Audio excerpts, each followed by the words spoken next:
I stood in my driveway at dusk, staring at the mangled remains of a cherry-red Ford Mustang. Glass scattered across concrete like deadly confetti. The hood caved in from sledgehammer blows, metal twisted beyond recognition. My son Tyler sobbed in the background, his voice breaking with each breath. The car I had worked double shifts for a year to buy lay destroyed. My own father held the sledgehammer, breathing heavily, his eyes wild with rage. My sister Amanda smirked behind him, arms crossed in satisfaction. Neighbors gathered with phones recording everything. Tyler's 18th birthday had been obliterated in 20 minutes. This was war. 3 days before Tyler's birthday, I sat in my garage polishing the chrome on what I believed would be the perfect gift. The 2018 Ford Mustang GT gleamed under the fluorescent lights, its cherry red paint reflecting my face as I worked. Every curve of that car represented sacrifice, determination, and a father's love for his son. I had been a single father for 5 years now, ever since my wife Sarah died in that car accident that changed everything. At 30 years old, I found myself raising Tyler alone while working as an electrician during the week and picking up construction jobs on weekends. Money was always tight, but we made it work. Tyler had been 12 when he first fell in love with Mustangs, covering his bedroom walls with posters and magazine cutouts. He would spend hours sketching different models, dreaming of the day he could drive one. That dream became my mission. For an entire year, I had sacrificed everything I could think of. No more dinners at restaurants, no movie nights out, no new clothes, unless absolutely necessary. I sold my motorcycle, the one thing I had left from my bachelor days. I took every weekend construction job available, even the ones that meant working in freezing rain or scorching heat. Some weeks I worked 70 hours coming home exhausted, but knowing it was all for Tyler's future. Finding this particular Mustang had been like discovering buried treasure. An elderly gentleman named Harold was selling it after his grandson left for college. The car had only 23,000 miles on it, garage kept and maintained like a precious jewel. Harold told me stories about teaching his grandson to drive in it, about weekend trips to car shows, about the pride that came with owning such a machine. When I explained why I wanted it, Harold knocked $2,000 off the asking price. Tyler had no idea what was coming. He assumed we would celebrate his 18th birthday, like always, with a backyard barbecue, and maybe a small gift. He never complained about our modest lifestyle, never made me feel guilty about what we could not afford. That made this surprise even more meaningful. I imagined his face when he saw the car, the way his eyes would light up the moment when he realized that all his dreams were about to become reality. The garage door was closed, keeping the Mustang hidden from Tyler's view. I had told him I was storing some equipment for a friend, and he never questioned it. Trust had always been the foundation of our relationship. We worked together sometimes, Tyler helping me with electrical jobs during school breaks, learning the trade that might support him someday. He had good hands for the work patient, and careful never rushing through important details. We spent our evenings planning his future. Tyler had been accepted to community college with plans to study automotive technology. The Mustang would be his transportation, his independence, his first taste of real freedom. I pictured him driving to campus, maybe taking a girl on a date, road trips with friends during breaks. Normal teenage experiences that every father wants for his son. The financial sacrifice had been worth every missed meal, every declined invitation, every extra hour of work. My back ached from the physical labor, my hands were permanently stained from electrical work, but none of that mattered when I looked at this car. This represented hope dreams fulfilled, a father's ability to provide for his child, despite challenging circumstances. That evening, as I put the finishing touches on the Mustang's already perfect interior, I heard Tyler come home from his job at the local grocery store. He had been working part-time since turning 16, saving money for college expenses, never asking for handouts. The sound of his footsteps on the front porch filled me with pride. In 3 days, he would be 18 years old, legally an adult, ready to face the world with confidence and opportunity. I was reviewing my plans for the birthday surprise when I heard a car door slam in the driveway. Through the small garage window, I saw my sister Amanda's silver sedan parked behind my truck. She never visited without calling first, and something about her sudden appearance made my stomach tighten with worry. Amanda was 28 years old, 3 years younger than me, but she had always expected the world to revolve around her needs. Growing up, our parents had treated her like delicate china, while expecting me to be tough and independent.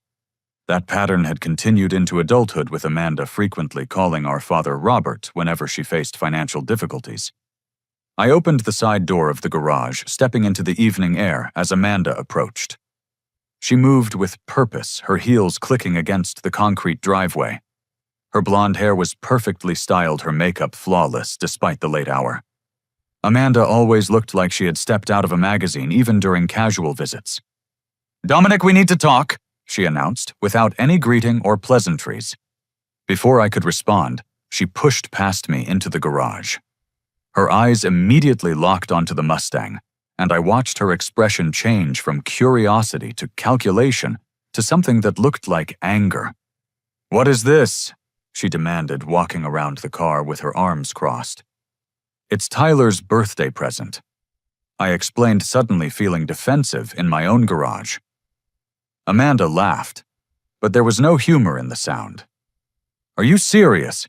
You bought him a brand new sports car while I'm struggling to pay my student loans." The accusation hit me like a physical blow. "This isn't new, Amanda, and my financial decisions are not your business. Everything became my business when you started acting like you're better than the rest of the family." She snapped back. "Do you have any idea how this looks? How Dad is going to react when he finds out you're wasting money on toys while I'm asking for help with basic necessities?" I felt my patience evaporating. "I worked for this car. Every penny came from extra shifts and weekend jobs. Tyler deserves something special for his birthday." "Tyler deserves a father who thinks about family obligations," Amanda shot back. "But I guess that's too much to expect from someone who's always been selfish." The word selfish echoed in the garage, bouncing off the concrete walls and settling into my chest like a weight. This was the twist I had not seen coming. My sister standing in my garage, attacking me for giving my son a birthday gift that represented a year of sacrifice and hard work. Amanda pulled out her phone, and I realized she was taking pictures of the Mustang. "Dad needs to see what you're really spending money on while family members are struggling." As she walked out of the garage without another word, I knew that Tyler's birthday surprise had just become something much more complicated and dangerous.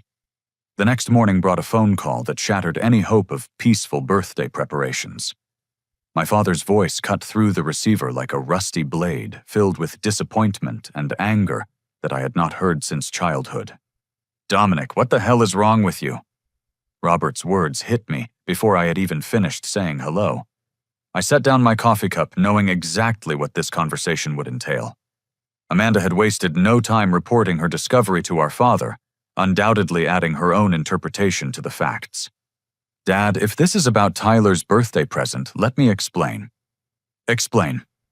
Robert interrupted, his voice rising with each word. "Explain how you're driving around in fancy cars while your sister is about to lose her apartment. Explain how you became so selfish that you forgot what family means." The attack felt orchestrated, rehearsed, like Amanda had coached him on exactly which words would inflict the most damage. I tried to remain calm, but decades of family dynamics were crashing down around me. "The car is for Tyler, not me. I saved for over a year to buy it. Amanda's financial problems are not my responsibility." "Not your responsibility?" Robert's laughter was bitter and cold. "Since when does family stop being responsible for each other? Your sister needs help and you're playing with toy cars?" I walked to the kitchen window, watching Tyler mow our neighbor's lawn to earn extra money for college. My 18-year-old son was outside working in the summer heat, while my father lectured me about responsibility from the comfort of his air-conditioned house. Dad, Amanda is a grown woman with a college degree. If she's having financial problems, maybe she should look at her spending habits instead of expecting handouts. The silence on the other end of the line stretched for several seconds before Robert exploded. Handouts? She's asking for family support, something you used to understand before you got too big for your britches. This was Amanda's strategy, and it was working perfectly. She had always been skilled at manipulation, playing the victim while painting others as villains. Our father had fallen for it countless times over the years, bailing her out of credit card debt, covering her car payments, even paying her rent during various emergencies. Robert, I love Amanda, but enabling her poor decisions doesn't help anyone. I tried to reason with him.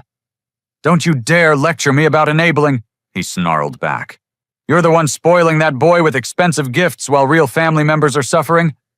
The conversation continued for 20 more minutes, with Robert repeating Amanda's talking points like a trained parrot. According to their version of reality, I was selfish, arrogant, and had forgotten my family obligations. The year of sacrifice, the extra shifts, the physical exhaustion meant nothing compared to Amanda's manufactured crisis. When Robert finally hung up, promising that this conversation is not over, I knew that Tyler's birthday celebration was about to become a battlefield. Amanda had successfully recruited our father as her ally, turning what should have been a joyful family milestone into a source of conflict and manipulation. That evening, the situation escalated beyond anything I could have imagined. Robert called a family dinner for the following night, 2 days before Tyler's birthday. His tone made it clear that attendance was not optional, and the agenda would focus entirely on my irresponsible spending and Amanda's legitimate needs. I spent the afternoon trying to prepare Tyler for the storm that was brewing around his birthday gift. He listened with confusion and hurt as I explained the family dynamics that threatened to overshadow his special day.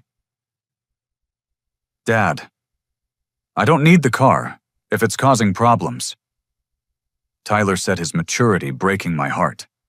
Tyler, you do need the car, and more importantly, you deserve it. This is not about the gift itself. This is about your aunt using manipulation to get what she wants. The family dinner took place at a restaurant downtown Neutral Territory that Robert had chosen to prevent anyone from walking away from the conversation. Amanda arrived looking perfectly composed, playing her role as the struggling victim with Oscar-worthy precision. Dominic, I've been thinking about our conversation, she began before we had even ordered appetizers. Maybe we can work something out that helps everyone. Robert nodded approvingly, clearly believing that Amanda was offering a reasonable compromise. I waited for the other shoe to drop, knowing that anything Amanda proposed would primarily benefit Amanda. I think Tyler should share the car with me until I get back on my feet financially. She continued, her voice sweet with false sincerity. He's just 18, so he doesn't really need a car all to himself anyway.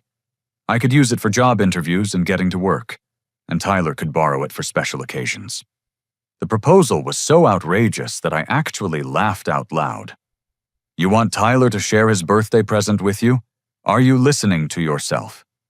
I'm listening to someone who cares more about making a statement than helping family. Amanda replied, tears beginning to form in her eyes. But I guess that's what happens when money becomes more important than blood. Robert leaned forward, his face flushed with anger directed entirely at me.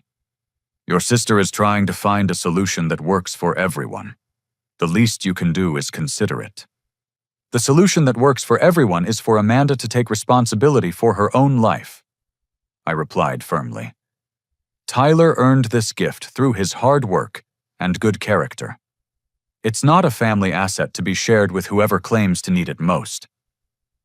The dinner deteriorated from there, with Robert and Amanda tag-teaming their attack on my character while I defended my decision to give my son a meaningful birthday present. Other diners began staring at our table as voices rose and accusations flew back and forth. Amanda's performance was masterful, combining just enough truth with carefully constructed lies to make her position seem reasonable to anyone who did not know her history. She spoke about student loan payments, job-searching difficulties, and the stress of potential eviction with practiced emotional timing. Robert ate up every word, nodding sympathetically and shooting disapproving looks in my direction. In his mind, I had become the villain, the selfish brother who cared more about impressing people with expensive gifts than helping family members in need. As we left the restaurant, Amanda delivered her final manipulation of the evening. She hugged Tyler goodbye, whispering something in his ear that made him look confused and uncomfortable. When I asked him about it later, Tyler explained that his aunt had asked him to think about what family really means before his birthday. But the twist that truly shocked me came 2 hours later when Tyler's best friend Jake called the house, asking to speak with me privately. Jake had been Tyler's closest friend since middle school, a quiet kid from a good family who had always been welcome in our home. "Mr. Dominic, there's something you need to know about Miss Amanda," Jake said nervously, using the formal address that Tyler's friends had always used with me. "What is it, Jake?" "She's been texting me for the past few months asking questions about Tyler and about you. At first I thought she was just being a cool aunt, but then she started asking weird stuff about your finances and whether Tyler ever talked about getting a car." My blood ran cold as Jake continued his confession. "Last week she asked me to take pictures of Tyler's room without him knowing, especially his car posters and magazines. She said it was for a surprise, but now I think she was planning something else." The manipulation ran deeper than I had realized. Amanda had been gathering intelligence through Tyler's best friend, using a teenager's trust to build her case against me. She had turned Jake into an unwitting spy, compromising his friendship with my son for her own selfish purposes. "Jake, has Amanda asked you to do anything else?" I pressed, needing to understand the full scope of her scheme. She wanted me to convince Tyler that he didn't really need a car for college, that sharing transportation with family was more mature and responsible. She even offered to pay me $50 if I could change his mind about wanting his own vehicle. As I hung up the phone, the full picture of Amanda's manipulation became crystal clear. This was not a spontaneous reaction to discovering Tyler's birthday present. This was a calculated campaign designed to sabotage my son's gift and redirect the benefits to herself. She had been planning this for months, using emotional manipulation, family pressure, and teenage espionage to achieve her goals. Tyler's 18th birthday was still 2 days away, but the battle lines had already been drawn. Tyler's 18th birthday dawned bright and clear, the kind of perfect summer day that seemed designed for celebration. I had spent the early morning hours setting up our backyard, with decorations, grilling supplies, and sound equipment for music. Tyler had no idea about the Mustang waiting in the garage, and his excitement about having friends over for a barbecue was infectious. By noon, our yard was filled with Tyler's classmates, neighbors, who had watched him grow up, and a few work colleagues who had become like family over the years. The atmosphere was relaxed and joyful, exactly what I had envisioned for this milestone birthday. Tyler worked the crowd like a natural politician, thanking everyone for coming, helping elderly neighbors find comfortable seating, and making sure his friends felt welcome. Watching him interact with people of all ages, I felt proud of the young man he was becoming. College would give him opportunities, but his character was already fully formed. "Dad, this is already the best birthday ever," Tyler whispered to me as we stood together at the grill, flipping burgers and hot dogs for the crowd. "Wait until you see what comes next," I replied, unable to keep the anticipation out of my voice. At 2 o'clock, I gathered everyone in the center of the yard for the gift presentation. Tyler stood surrounded by friends and neighbors, his face glowing with happiness and curiosity. This was the moment I had been planning for over a year, the payoff for all those extra shifts and weekend sacrifices. "Tyler, you've been dreaming about owning a Mustang since you were 12 years old," I began my voice carrying across the quiet crowd. Today, that dream becomes reality. I pressed the garage door opener, and the mechanical rumble of the door rising created perfect dramatic tension. As the cherry-red Mustang came into view, the crowd erupted in cheers and applause. Tyler's mouth fell open, his eyes wide with disbelief and joy. "Dad, is that really mine?" he whispered, his voice breaking with emotion. "Happy 18th birthday, son," I replied, placing the keys in his trembling hands. Tyler's reaction was everything I had hoped for, and more. Tears rolled down his cheeks as he approached the car like it might disappear if he moved too quickly. His friends clustered around him, examining every detail of the vehicle, sharing in his excitement and amazement. For 30 minutes, the party was perfect. Tyler took photos with the car, accepted congratulations from neighbors, and even let a few friends sit in the driver's seat. The joy on his face validated every sacrifice I had made to purchase this gift.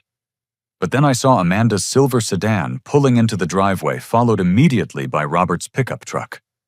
They had not been invited to the party, and their arrival felt like storm clouds gathering on a sunny day. Amanda stepped out of her car, wearing a flowing summer dress and designer sunglasses, looking like she was attending a garden party instead of crashing an uninvited birthday celebration. Robert emerged from his truck with a grim expression, clearly prepared for confrontation rather than celebration. "Surprise!" Amanda called out cheerfully, walking directly toward Tyler and the Mustang. "Sorry we're late, but we wouldn't miss your big day for anything." Tyler, ever polite and well-raised, hugged his aunt and grandfather, thanking them for coming, even though I could see confusion in his eyes. The guest list for his party had been carefully planned, and these last-minute arrivals shifted the entire dynamic of the celebration. Amanda immediately began circling the Mustang like a predator sizing up its prey. She ran her fingers along the paint, peered inside the windows, and made comments about the car's features that sounded more like an appraisal than casual admiration. "Tyler, this is quite a vehicle," she said, her voice carrying a tone that made me nervous. "I bet it must be hard to know what to do with such an expensive gift." Robert joined her inspection of the car, his disapproval evident in every gesture and expression. He shook his head while examining the leather seats, muttered under his breath about unnecessary extravagance, and shot pointed looks in my direction. The party guests began to sense the tension building between family members. Conversations became quieter, laughter less frequent, as people instinctively moved away from what felt like an impending confrontation. "Tyler, your dad and I were talking about your birthday present." Amanda continued, her voice sweet, but carrying an undercurrent of manipulation. "We think it might be good for you to consider sharing this beautiful car with family members who could really benefit from reliable transportation." Tyler looked genuinely confused by the suggestion. "Aunt Amanda, this is my birthday present from Dad. Why would I share it with other people?" "Because that's what families do." Robert interjected, his voice growing louder and more aggressive. "They think about each other's needs, not just their own wants." I stepped forward, recognizing that Amanda and Robert were attempting to manipulate Tyler in front of his friends and neighbors. This was emotional abuse disguised as family discussion, and I would not allow them to ruin my son's birthday celebration. "Tyler, this is your gift, and you don't owe anyone an explanation for keeping it," I said firmly, making eye contact with both Amanda and Robert. "Don't you dare turn him against his family." Robert snapped back, his face reddening with anger. "That boy needs to learn about responsibility and consideration for others." Amanda moved closer to Tyler, placing her hand on his shoulder, in a gesture that appeared supportive, but felt manipulative. "Tyler, I know your dad worked hard to buy this car, but sometimes the best gifts are the ones we share with people we love. Aunt Amanda, I appreciate what you're saying, but this car is for getting to college and work," Tyler replied politely but firmly. "Dad saved for a whole year to buy it for me." The rejection of her manipulation attempt caused Amanda's mask to slip slightly, revealing the anger beneath her sweet exterior. Robert's reaction was more immediate and explosive. "Ungrateful," he muttered loud enough for nearby guests to hear. "Both of you completely ungrateful."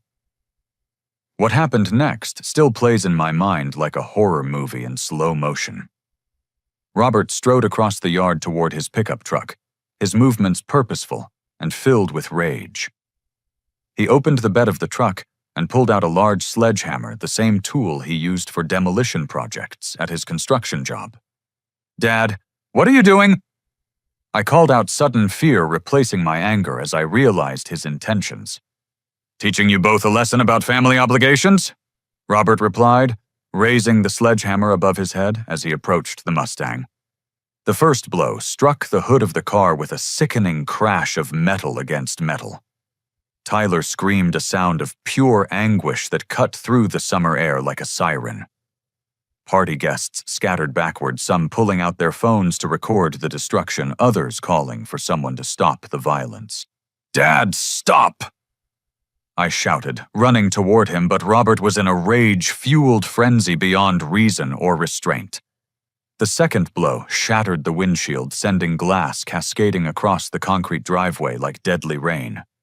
Tyler tried to rush forward to protect his car, but I caught him and held him back, knowing that Robert was too far gone to recognize the danger he posed to everyone around him. Amanda stood watching the destruction with her arms crossed, a satisfied smile playing across her lips. She made no attempt to stop her father, no plea for reason or restraint. This was exactly what she had wanted, the complete elimination of Tyler's birthday gift and my year of sacrifice. Blow after blow rained down on the Mustang as neighbors called 911, and Tyler sobbed in my arms. The beautiful cherry red paint was gouged and scratched, the metal crumpled beyond repair. In less than 20 minutes, Robert destroyed what had taken me a year to provide for my son. When the sledgehammer finally stopped swinging, Robert stood breathing heavily beside the mangled wreckage of Tyler's dreams. His eyes were wild with an anger that seemed disconnected from reality, and I realized that my father had become someone I no longer recognized. "Now maybe you'll learn what family really means," he panted, dropping the sledgehammer onto the concrete with a final metallic clang.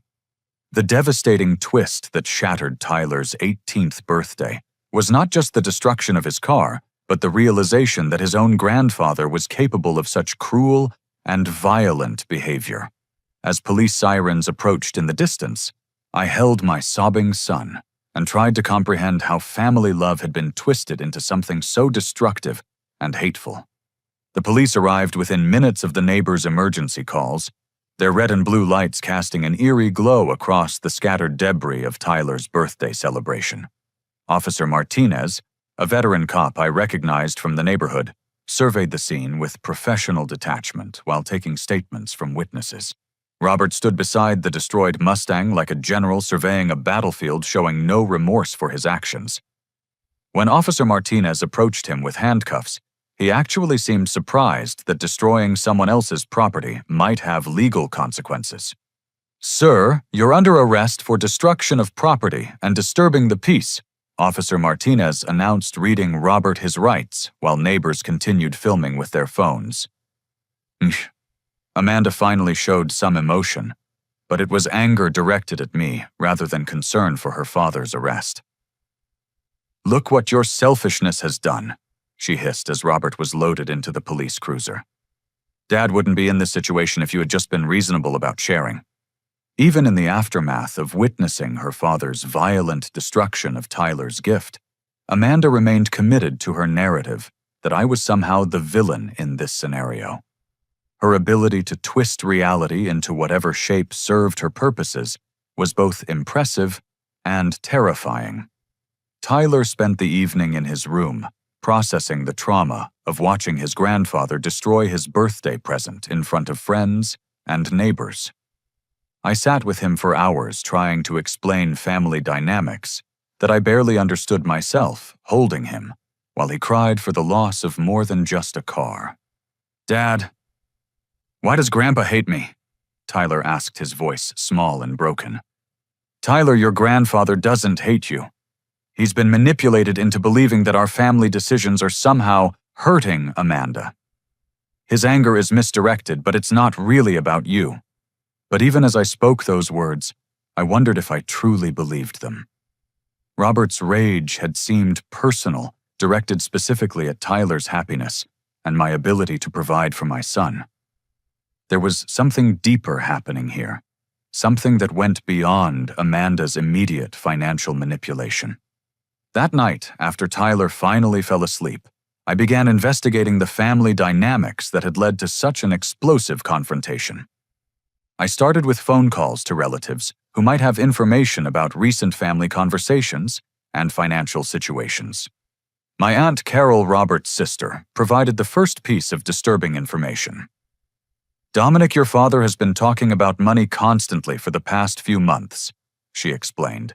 "He keeps saying that Amanda is struggling while you're living beyond your means." "Carol, I work 2 jobs and drive a 10-year-old truck. How am I living beyond my means?" That's what I asked him, but Amanda keeps showing him pictures of things that make it look like you're hiding money. Pictures of Tyler's computer, your kitchen appliances, even your work tools. She's been building a case that you're financially irresponsible. The manipulation was more sophisticated than I had realized. Amanda had been systematically photographing items in my house during family visits, creating a false narrative about my financial situation to justify her demands for assistance. My cousin Brian, who worked in banking, provided even more troubling details when I called him the next morning. "Dominic, your dad has been asking me questions about asset hiding and financial manipulation for weeks. He seems convinced that you're concealing income or investments." "Brian, I'm an electrician with a modest savings account. What assets could I possibly be hiding?" That's what I told him, but someone has filled his head with conspiracy theories about secret bank accounts and under-the-table payments. He even asked me to help him investigate your financial records. The picture emerging from these conversations was deeply disturbing. Amanda had spent months poisoning Robert's mind against me, creating elaborate fantasies about hidden wealth and financial deception. She had turned my father into a weapon aimed directly at my family's happiness and security. But the most shocking revelation came from Tyler's friend Jake, who called me that afternoon with information that changed everything. His voice trembled with nervousness as he confessed the full extent of Amanda's manipulation campaign. "Mr. Dominic, I need to tell you something else about Miss Amanda." Jake began using the nervous tone that indicated serious trouble. "What is it, Jake? You can tell me anything." "She didn't just ask me to take pictures and convince Tyler about the car. She's been dating me for the past 2 months, but she made me promise not to tell Tyler or anyone else." My blood turned to ice as Jake continued his confession. "She said it would be our special secret that adults sometimes have relationships that teenagers don't understand. She took me to dinner and bought me clothes, said she was helping me become more mature.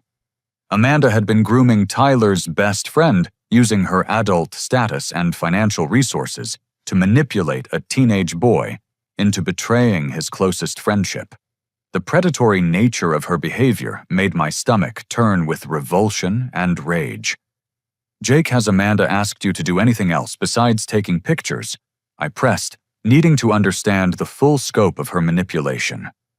"She wanted me to get information about your work schedule, about when you kept important papers about Tyler's plans for college. She said she was trying to help plan family surprises. But now I think she was looking for ways to cause problems." The teenage boy's voice broke as he realized how thoroughly he had been manipulated. "Mr. Dominic, I'm sorry. I thought I was helping, but I think I made everything worse. Jake, you're not responsible for Amanda's lies and manipulation. You're the victim here, not the perpetrator." After reassuring Jake and encouraging him to talk to his parents about Amanda's inappropriate relationship, I began to see the full scope of her plan. She had spent months gathering intelligence about my family, poisoning Robert's mind with false information, and positioning herself to destroy Tyler's birthday surprise, while appearing to be the reasonable family member seeking compromise. But there was still one piece of the puzzle that did not fit. Amanda's financial desperation seemed real, But her manipulation campaign had required significant time and resources. She had taken Jake to expensive dinners, bought him clothing, and spent hours building her case against me. Where was she getting the money for these activities if she was truly struggling to pay basic bills? The answer to that question came from an unexpected source. My grandmother Margaret, my mother's mother, called me that evening with information that would change everything. "Dominic, I need to see you tomorrow morning." She said, her voice carrying an urgency that I had never heard before. "There are things about Amanda that you need to know, things that explain why she's so desperate for money right now." "Grandma, can't you tell me over the phone?" "Not this conversation, grandson. This requires documents and evidence that I need to show you in person. Can you come to my house at 9 o'clock tomorrow morning?" As I agreed to the meeting, I realized that Tyler's destroyed birthday gift was just the visible tip of an iceberg of family deception and manipulation that ran far deeper than anything I had imagined. The twist that would reshape everything I thought I knew about Amanda's motivations was waiting in my 82-year-old grandmother's house, hidden in bank records and legal documents that would expose crimes far more serious than simple family manipulation. I arrived at Grandma Margaret's house the next morning to find a taxi parked in her driveway, its engine running as if she had been preparing to leave when I called. At 82 years old, Margaret was sharp as ever, but she rarely took taxis unless something important was happening. Dominic, perfect timing. She called from her front porch, moving with more energy than I had seen from her in years. "I was just heading over to your house, but this saves me the trip." Margaret had always been the family matriarch, the one person everyone respected and listened to during conflicts. She had raised 4 children during the Depression, survived World War II rationing, and built a successful life through sheer determination and intelligence. Her opinion carried weight that no one else in the family could match. "Grandma, what's so urgent that you were taking a taxi across town?" I asked, following her into the living room that had been the center of family gatherings for decades. "Amanda has been stealing from me for 8 months," Margaret announced without preamble, her voice steady but filled with quiet rage. "And yesterday's destruction of Tyler's car was the final straw that convinced me to take action." The revelation hit me like a physical blow. Amanda, who had been claiming financial desperation to justify destroying Tyler's birthday gift, had been systematically robbing our elderly grandmother. The hypocrisy was staggering even by Amanda's standards. Margaret moved to her dining room table, which was covered with bank statements, legal documents, and photographs arranged in neat piles. Her organization was meticulous, like a prosecutor preparing a case for trial. "Sit down, grandson. You need to see exactly what your sister has been doing while crying poverty to the rest of the family." She handed me a stack of bank statements from her checking account, each one marked with yellow highlighter to indicate suspicious transactions.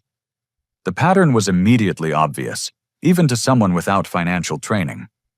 "These withdrawals started in January," Margaret explained, pointing to the highlighted entries. "Always round numbers, always just under $500 to avoid triggering automatic bank reviews. Amanda has taken nearly $12,000 from my account over the past 8 months." I studied the statements, seeing the systematic theft documented in black and white. The withdrawals occurred every 2 to 3 weeks, always, when Margaret would normally be at her weekly doctor appointments or grocery shopping trips. "Grandma, how was she accessing your account? Do you have a joint checking arrangement?" Margaret's laugh was bitter and filled with disappointment. "She convinced me to give her power of attorney 6 months ago, claiming it was for emergencies in case I had a medical crisis. I thought I was being smart and prepared, but she was setting me up for theft." The legal documents told the complete story of Amanda's manipulation. She had convinced Margaret to sign power of attorney papers by creating fake medical emergencies, claiming that elderly people needed legal protection in case of sudden health problems. Margaret had trusted her granddaughter's concern for her welfare, never suspecting that it was actually a carefully planned theft scheme. "But Grandma, if you knew about the theft, why didn't you report it to the police?" Margaret smiled. and for the first time that morning there was something almost predatory in her expression. Because I wanted to catch her in the complete crime, not just the beginning, and because I needed time to protect my remaining assets from further theft. She led me to her home office, a small room that had been converted from a bedroom years earlier. The desk was covered with more documents, but these were different from the bank statements. These looked like legal contracts and property transfers. Dominic, I've been preparing for this confrontation for months.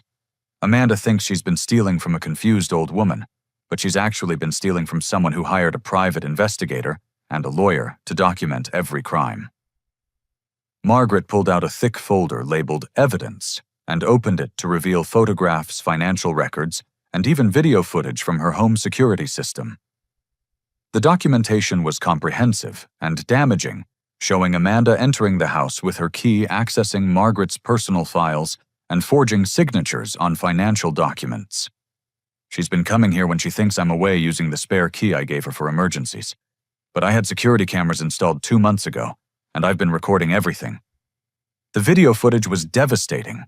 Amanda could be clearly seen rifling through Margaret's desk, photographing financial documents and practicing Margaret's signature on blank pieces of paper. There was no possible innocent explanation for any of her behavior. Grandma, this is serious criminal activity. Amanda could go to prison for elder abuse and financial fraud. That's exactly what's going to happen, Margaret replied firmly. But first I want to understand why she destroyed Tyler's car yesterday. That kind of violence goes beyond simple greed. I explained the events of Tyler's birthday party, including Robert's sledgehammer attack, and Amanda's satisfaction at watching the destruction. Margaret listened with growing anger, her hands clenching into fists, as I described Tyler's sobbing and the neighbors' shocked reactions. That poor boy. She whispered genuine pain in her voice. Tyler has never done anything but be kind and respectful to every member of this family. How could anyone hurt him like that?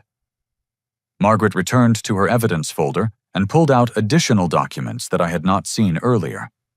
These appeared to be text message printouts and email records suggesting that her investigation had been even more thorough than I had realized. Dominic, Amanda's theft from me is connected to her campaign against you and Tyler. She needed money to finance her manipulation activities, taking Jake to expensive dinners, buying him gifts, paying for the private investigator she hired to research your financial records. The final piece of the puzzle clicked into place. Amanda had been funding her war against my family with money stolen from our grandmother using Margaret's life savings to destroy Tyler's happiness and turn Robert against me. She hired a private investigator to research me. A man named Carson Mills, very expensive, very thorough. Amanda wanted detailed information about your bank accounts, work, income, property ownership, anything that could support her claims that you were hiding money from the family. Margaret handed me a printed email chain between Amanda and the investigator.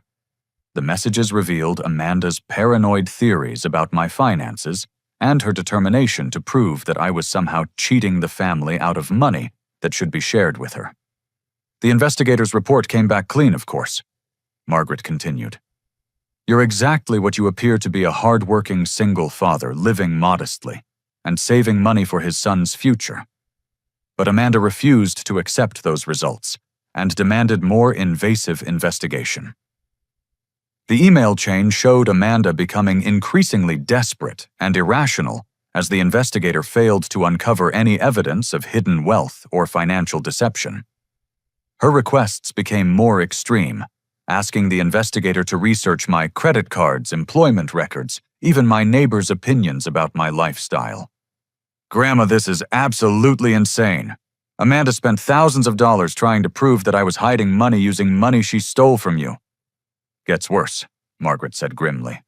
When the investigator refused to manufacture fake evidence, Amanda fired him and decided to take direct action. That's when she recruited your father and planned the birthday party confrontation. Margaret's investigation had uncovered the entire timeline of Amanda's campaign against my family. The theft, the manipulation, the destruction of Tyler's gift, all of it had been carefully orchestrated by someone who had completely lost touch with reality and morality. But then Margaret delivered the twist that would change everything about our family's future. She walked to her safe, entered a combination, and pulled out a set of car keys that looked exactly like the ones Robert had made me watch him destroy, along with Tyler's Mustang. "Dominic, I want you to look outside at my driveway." I followed her to the front window and saw something that made my heart stop. Parked beside the taxi was an identical cherry red Ford Mustang, the exact same model and color as the one Robert had destroyed with his sledgehammer. "How is that possible?" I whispered, unable to process what I was seeing. Margaret's smile was triumphant and filled with justice. "Because I own the dealership where you bought Tyler's original car, and I've had this replacement ready for 2 weeks. I knew Amanda would try to destroy Tyler's gift, so I prepared for exactly this scenario." The revelation that my 82-year-old grandmother owned a car dealership and had been secretly preparing to replace Tyler's gift was almost too incredible to believe. But as I stared at the identical Mustang sitting in her driveway, I realized that Amanda had severely underestimated the opponent she had chosen to battle. "Grandma, you own Harold's dealership." "Harold is my business partner," she explained with obvious pride. "We've been working together for 15 years, ever since I invested my late husband's life insurance money in his small car lot. Amanda has been stealing from someone who could buy and sell her entire life 10 times over." As the full scope of Margaret's capabilities became clear, I realized that Amanda's war against my family was about to become a very different kind of battle, one where the balance of power had shifted dramatically in favor of truth and justice. The courthouse steps felt like a battlefield as I stood beside Margaret and Tyler preparing to file charges that would finally hold Amanda accountable for months of manipulation and theft. Margaret carried a briefcase filled with evidence, while Tyler held my hand for support, both of us still processing the incredible revelations from the previous day. Detective Sarah Rodriguez met us at the courthouse entrance, her professional demeanor reassuring as she reviewed the comprehensive documentation that Margaret had prepared. The evidence was overwhelming, spanning elder abuse, financial fraud, forgery, and conspiracy charges that could result in serious prison time for Amanda. "Mrs. Margaret, this is one of the most thoroughly documented elder abuse cases I've ever seen," Detective Rodriguez commented as she examined the video footage of Amanda rifling through Margaret's financial documents. "Your preparation makes our job significantly easier." Tyler watched the legal proceedings with mature attention, asking thoughtful questions about how the justice system worked and what consequences Amanda would face for her crimes. His 18th birthday had been traumatic, but seeing justice in action was helping him understand that actions have consequences even for family members. "Dad, is Grandpa going to get in trouble too?" Tyler asked, as we waited for Amanda's arrest warrant to be processed. "Your grandfather made bad choices, but he was manipulated by Amanda's lies," I explained. "He'll face consequences for destroying property, but the judge will consider that he was a victim of psychological manipulation." Robert had been released from jail the previous evening on bail, and according to family reports, he was beginning to understand how thoroughly Amanda had deceived him. Seeing the evidence of her theft from Margaret had shattered his faith in Amanda's victim narrative, replacing it with shame about his own violent actions. The community response to Tyler's birthday destruction had been overwhelmingly supportive.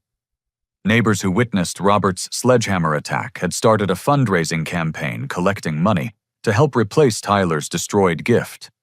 Local businesses offered discounts on car insurance maintenance services and even driving lessons as gestures of support for a young man whose special day had been so cruelly shattered. "Mr. Dominic, we raised $800 from the neighborhood," announced Mrs. Patterson, our elderly neighbor, who had organized the fundraising effort. "We know it doesn't replace what was lost, but we wanted Tyler to know that good people care about what happened to him." The kindness of neighbors and strangers provided a powerful contrast to Amanda's cruelty, showing Tyler that most people respond to injustice with compassion rather than exploitation. These lessons about human nature would serve him well as he entered adulthood and faced his own challenges in the world. Detective Rodriguez emerged from the courthouse with news that Amanda had been arrested at the airport, apparently attempting to flee the state with a suitcase full of cash and forged identification documents. Her arrest had been dramatic, involving airport security and federal marshals adding charges of identity fraud and attempted flight from prosecution. She had over $15,000 in cash. Detective Rodriguez reported, along with 3 different driver's licenses bearing her photograph but different names.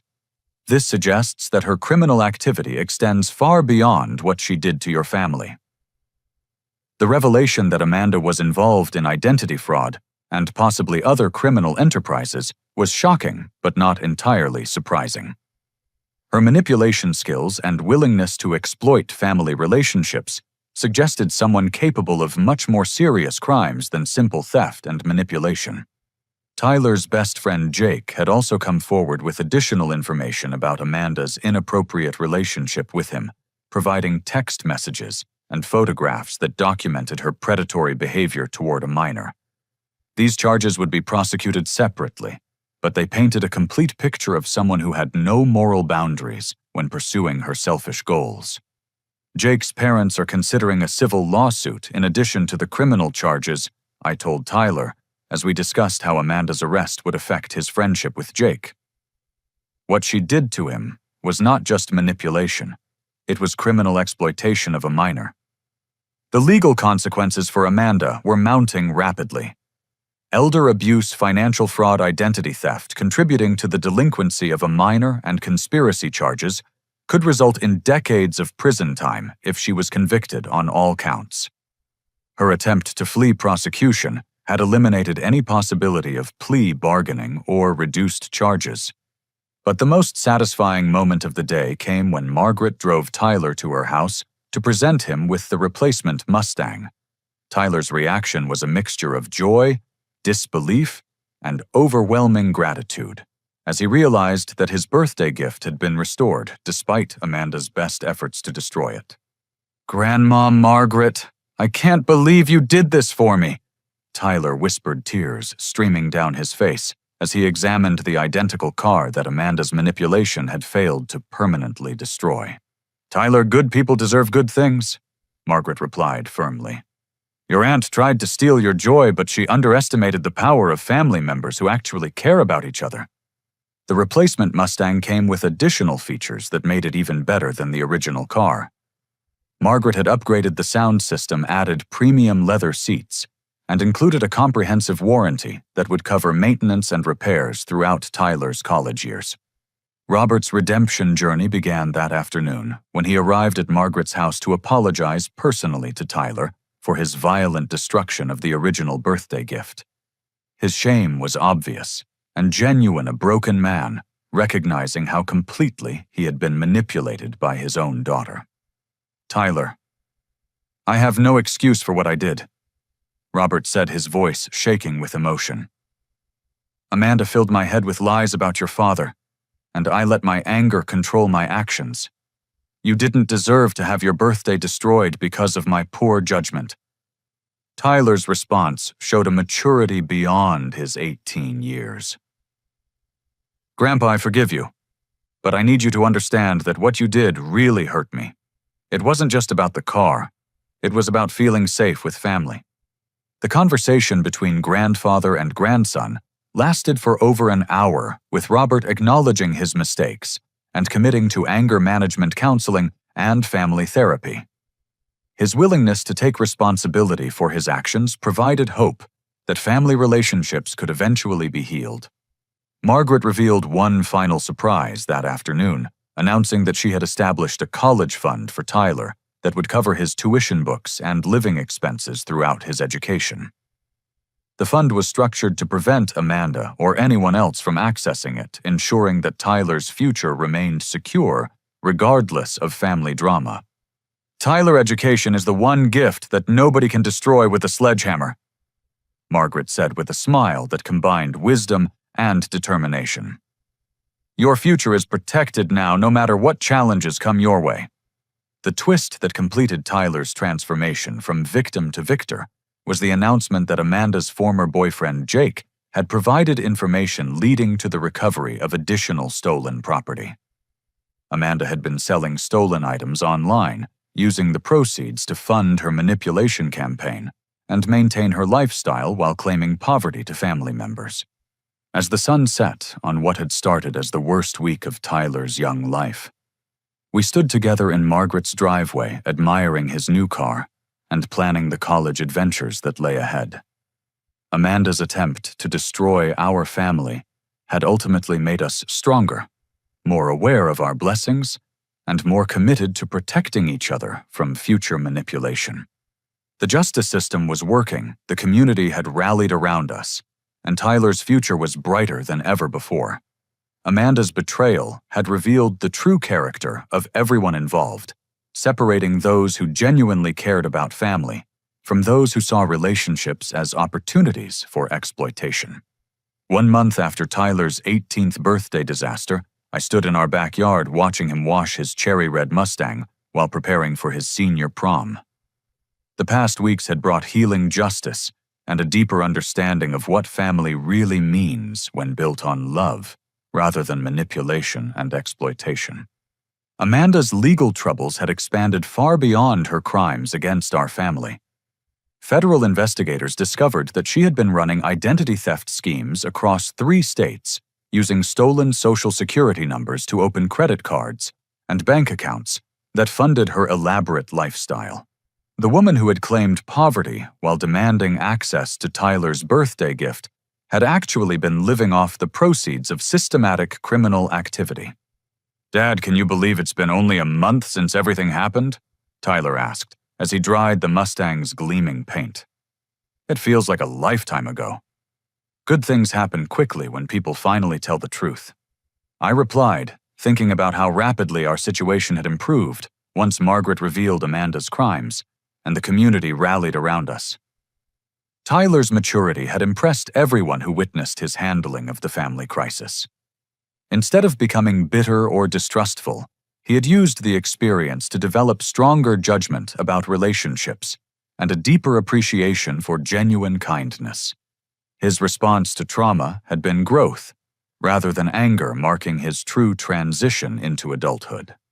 The legal proceedings had moved swiftly once Amanda's full criminal history became known. She had pleaded guilty to multiple felony charges in exchange for a 20-year prison sentence, with requirements to pay full restitution to Margaret and other victims. The plea bargain eliminated the need for a trial that would have been emotionally difficult for Tyler and other family members. Robert's redemption journey had been remarkable to witness. He had enrolled in anger management counseling, attended family therapy sessions, and taken responsibility for his role in Amanda's manipulation. His violent destruction of Tyler's birthday gift had served as a wake-up call that motivated genuine change in his character and behavior. Dominic. "I want to work on Tyler's car with him." Robert had announced 2 weeks earlier, surprising both of us with his initiative to rebuild the relationship he had damaged. "Maybe I can teach him some mechanical skills while I learn how to be a better grandfather."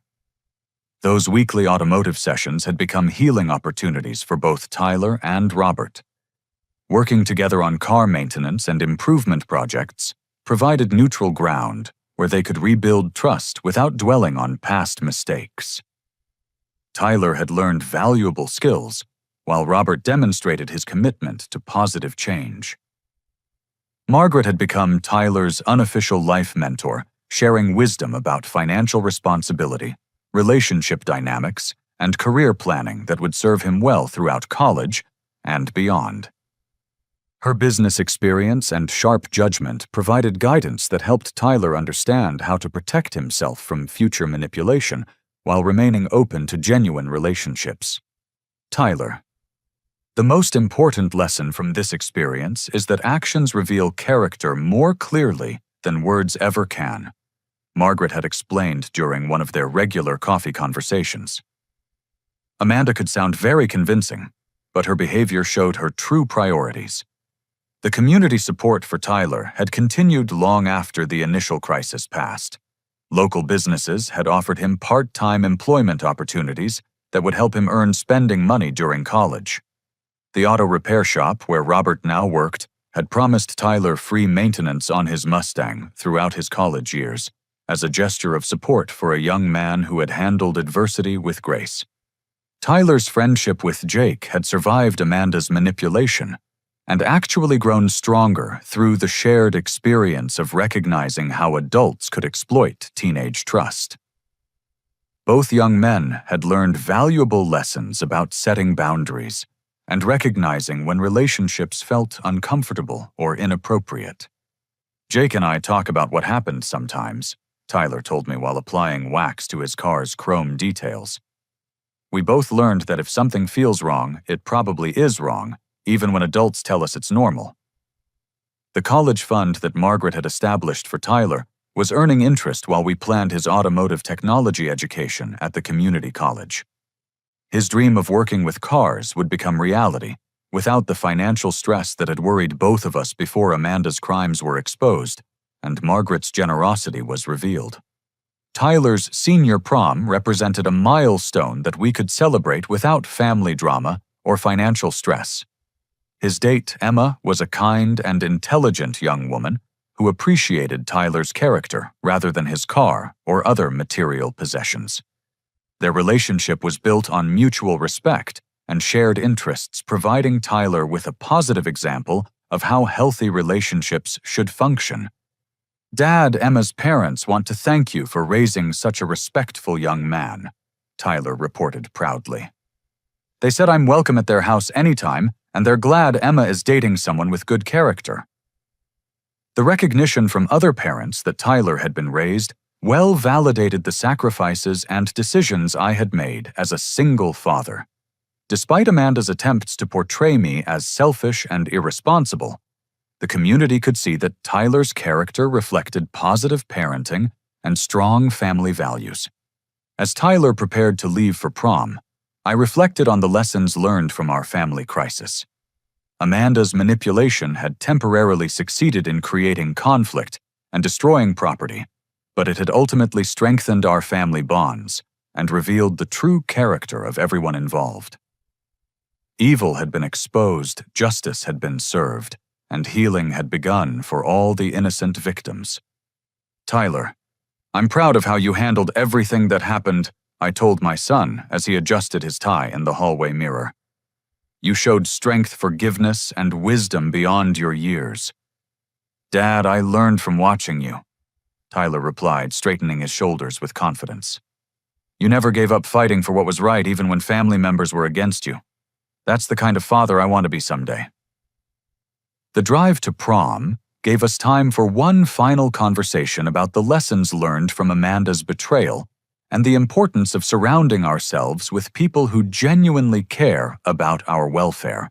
Tyler understood that family relationships should be based on love and support, rather than manipulation and exploitation. Robert joined us at the house to take pictures before prom, his pride in Tyler obvious as he documented this milestone moment. The grandfather who had once destroyed Tyler's car with a sledgehammer now served as the family photographer, capturing memories of achievement and growth rather than destruction and anger. "Tyler, you look like a young man ready to take on the world," Robert said, as he snapped photos of Tyler and Emma standing beside the cherry-red Mustang. "Your grandmother and I couldn't be more proud of the person you've become." Margaret arrived just as Tyler and Emma were preparing to leave, bringing a small gift box that contained custom cufflinks engraved with Tyler's initials and graduation date. Her thoughtfulness and attention to detail provided a beautiful contrast to Amanda's destructive selfishness. "Tyler, these belonged to your grandfather, my late husband," Margaret explained, as Tyler examined the elegant cufflinks. "He would have been proud to see you wearing them to prom and graduation." As Tyler and Emma drove away in the Mustang that Amanda had tried so hard to destroy, I stood with Robert and Margaret watching the taillights disappear into the evening. Our family had survived manipulation, theft, violence, and betrayal, emerging stronger and more committed to protecting each other from future harm. The justice system had worked, holding Amanda accountable for her crimes while providing restitution for her victims. The community had rallied around us, demonstrating that most people respond to cruelty with kindness rather than exploitation. Tyler had learned valuable lessons about character relationships and resilience that would serve him well throughout his life. 6 months later, Tyler graduated as valedictorian of his high school class, earning a full scholarship to study automotive engineering at a prestigious state university. His graduation speech focused on the importance of truth, justice, and family loyalty, moving the audience to tears with his wisdom and maturity. Amanda remained in prison, serving her 20-year sentence, while attending mandatory counseling programs designed to address her manipulation and criminal behavior. Her few letters to family members showed little genuine remorse, suggesting that she continued to view herself as a victim, rather than recognizing her responsibility for the harm she had caused. Robert had completed anger management counseling and maintained his weekly sessions with Tyler, their relationship stronger than it had ever been before the crisis. He had learned to recognize manipulation tactics and developed healthier ways to process anger and disappointment without resorting to violence. Margaret celebrated her 83rd birthday, surrounded by family members who genuinely loved and respected her, no longer vulnerable to exploitation by relatives who viewed her as a source of easy money.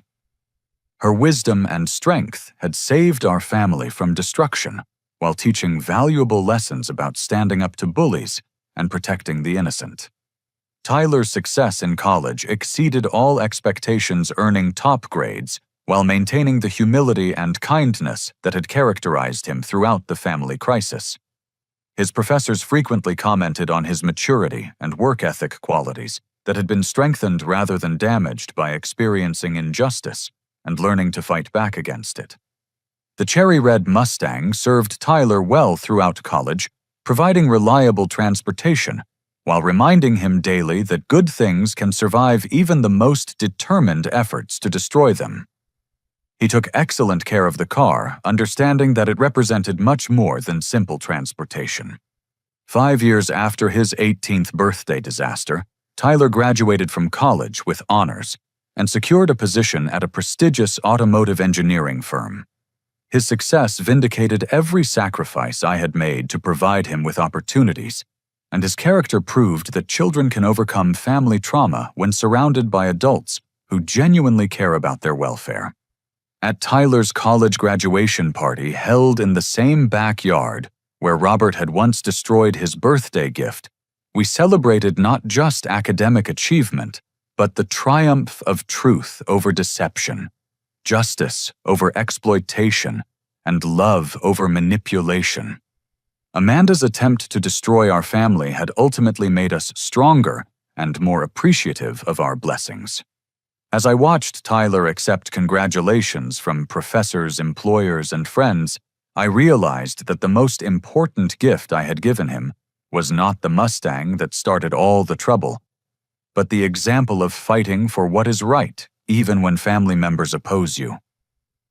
That lesson would serve him well throughout his life, protecting him from future manipulation, while inspiring him to stand up for others who face similar challenges.